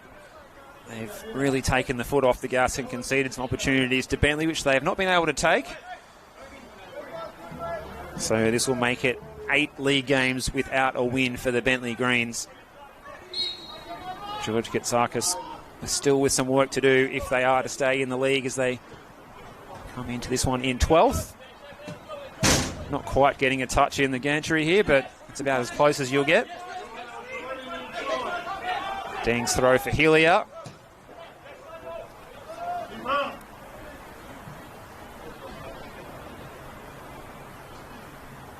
This Sunday afternoon football, a bit of Sunday afternoon football from Churchill Reserve there, St Albans and Preston Lions tomorrow at 5 o'clock. That's potentially a tasty fixture. Indeed. I mean, Preston might have turned a corner this week with the 6-0 drubbing of Georgie's in the cup this week. So, I don't know, that becomes a very fascinating contest. I mean, Dynamo are always tricky value, especially at Churchill Reserve. But Preston are going to need to be on point with that one. They finally found some scoring form. Let's see if that continues. As we get a bit of sun just appearing on the pitch for the first time, I think, all afternoon. Petrados a long way out from goal.